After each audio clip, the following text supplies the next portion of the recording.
Bonjour à vous tous et toutes, et merci pour votre invitation. D'abord, quelques mots sur APF France Handicap, qui est une association nationale de personnes en situation de handicap. Nos buts sont à la fois de défendre et promouvoir les droits et libertés fondamentales des personnes en situation de handicap, mais aussi nous apportons un certain nombre de réponses au travers d'établissements, de services, mais aussi d'entreprises adaptées. Donc, nous sommes aussi au cœur de l'activité économique par la diversité de nos actions. APF France Handicap, ça représente 18 000 adhérents, dans une majeure partie des personnes en situation de handicap, mais aussi 5 000 bénévoles et 15 000 salariés. À la question comment mobiliser pour répondre aux aspirations des personnes, alors derrière, et c'est l'angle que je vais prendre, derrière le terme mobiliser, je vais prendre vers un angle plutôt militant, politique.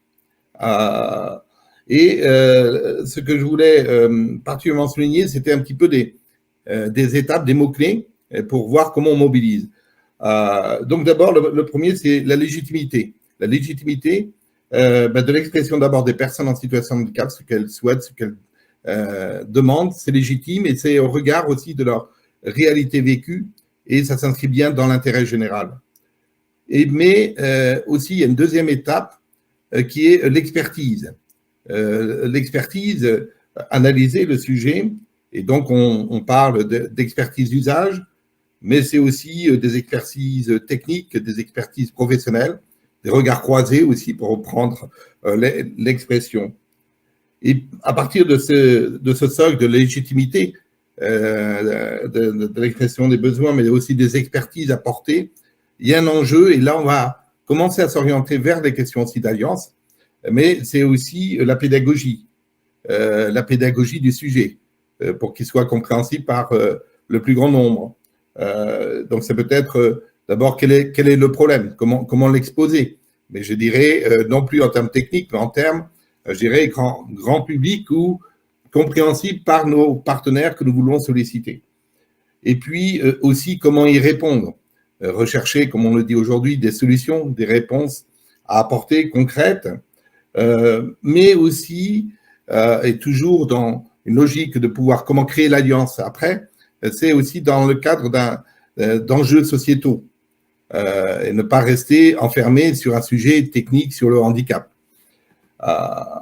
Et donc, il y a aussi un enjeu pour que cette mobilisation, il faut que nos propres membres puissent se l'approprier. Donc, il y a aussi un travail de pédagogie, de formation en interne de nos membres pour qu'ils puissent porter un message. Et on va rentrer dans une phase qu'on peut appeler d'influence, de mise en relation, d'alliance, alors à la fois auprès des interlocuteurs publics, mais c'est aussi bien entendu auprès de l'ensemble de la société, des acteurs de la société. Donc en fonction des sujets, ils sont multiples, mais nous touchons, et le secteur du handicap touche tous les secteurs de la société, quel qu'il soit, et y compris au niveau local, tant que national, voire international. Donc, c'est tout un enjeu après de mobilisation. Alors, pour prendre un exemple très, très rapide, on peut voir par exemple d'un sujet comme le sujet de la déconjugalisation de l'allocation adulte handicapé, qui au départ est un sujet technique. Tout le monde ne sait pas ce que c'est l'allocation adulte handicapé, encore moins ce que voudrait dire la déconjugalisation. Et donc, en fait, les sujets, c'est que quand une personne en situation de handicap se marie, eh bien, si elle était bénéficiaire de l'allocation adulte handicapé, d'une allocation, elle risque de la perdre si elle dépasse le plafond par les ressources de son mari ou de sa femme. Et c'est là que a été pointée la question de la dépendance de personnes en situation de handicap qui ne peuvent pas travailler et qui peuvent être soumis à l'assistance de son conjoint ou conjointe. Et donc, c'est ce sujet, mais qui est venu croiser un autre débat sociétal, par exemple, de la violence faite aux femmes en situation de handicap, dont un certain nombre de ces femmes en situation de handicap étaient bénéficiaires n'étaient plus bénéficiaires de l'allocation adulte handicapé, et donc devenaient complètement dépendantes de leur mari, et donc il y avait une certaine soumission. Donc, c'est un autre courant qui est venu aussi impacter le débat. Et puis, et pour terminer, c'est comment, à partir depuis un certain nombre d'années, nous portions ces sujets peut-être trop techniques, mais que la société civile s'en est aussi emparée, des journalistes, des acteurs, voilà, donc des gens ont pris la parole sur le sujet, sur un sujet qui au départ était technique, mais qui est devenu bien un sujet sociétal dans lequel plusieurs acteurs se sont mobilisés.